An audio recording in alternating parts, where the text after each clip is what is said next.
The story of cars in America is a wild ride. It began with a dream that ordinary people could travel across the vast land of the United States. But it took one man to make that dream a reality. His name was Henry Ford. In 1908, Ford released the Model T, a car that was simple, reliable, and affordable. He built a system called the moving assembly line, which made cars faster and cheaper to build. Suddenly, ordinary Americans could buy their own car, and the Model T transformed America. Towns grew, people moved farther away from their jobs. Road networks expanded, and soon highways connected cities. For the first time, Americans felt true independence on four wheels. But Ford's success created a storm.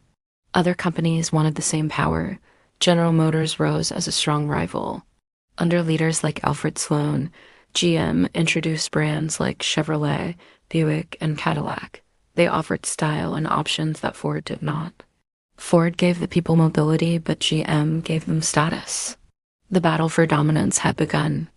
The golden age of American cars seemed unstoppable. But by the 1970s, the first cracks were appearing. The oil crisis hit America like a thunderstorm. Detroit was caught off guard. The American car industry had built its empire on size and power. But from across the ocean, competition was ready. Japan stepped into the fight. Toyota, Honda, and Datsun introduced small, fuel-efficient cars. They were simple, reliable, and cheap to run. Families struggling with high gas prices quickly switched. The 1970s also brought new enemies, safety concerns and pollution. Ralph Nader's warnings about unsafe cars gained momentum. The government introduced stricter safety standards. Airbags, seat belts, and crash tests became mandatory. At the same time, smog and pollution filled American cities. Environmental groups demanded change. Emissions rules forced companies to adjust their designs, but Detroit was stubborn. Instead of innovation, many companies cut corners. Quality dropped. Cars broke down more often. Rust, poor engines, and sloppy designs filled the market. While Japanese and German cars gained a reputation for durability, American cars became a joke. The phrase "made in Japan" went from insult to compliment. The once proud Motor City was under siege. By the 1990s, Detroit was in trouble. The foreign companies were taking over the U.S. market each year. The big three, Ford, General Motors, and Chrysler, were struggling to survive. For decades, they had built bigger and bigger cars that drank more fuel, ignoring the rising price of oil. They had focused on short-term profits and ignored quality. And now they were paying the price. Factories were shutting down. Thousands of workers lost their jobs, and entire neighborhoods around Detroit fell into ruin.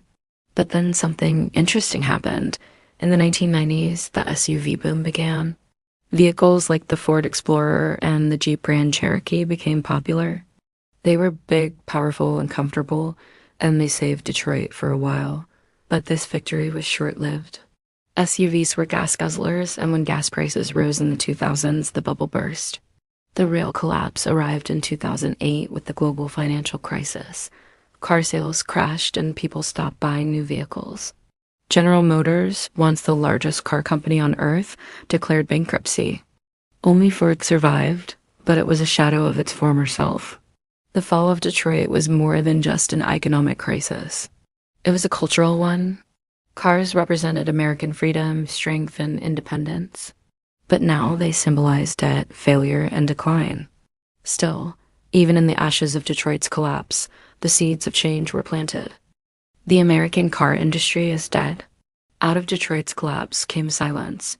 Abandoned factories stood like skeletons. Workers moved away. Families that once lived on steady car industry paychecks faced poverty. It felt like the story of American cars had ended, but stories never end. They transform. And this one was about to find a new beginning. In California, far from Detroit, a new challenger appeared. Tesla. Founded in 2003, it was not born in the factories of Motor City, but in the tech-driven world of Silicon Valley. At first, nobody took Tesla seriously, an electric car company. People laughed. Electric cars had failed before. They were slow, weak, and unattractive. But Tesla promised something else: power, luxury, and a vision of the future. The real breakthrough came with the Tesla models. It offered long range, advanced technology, and performance that rivaled the best luxury cars. It won awards. It changed minds. Suddenly, the idea of electric cars wasn't a joke. It was a revolution.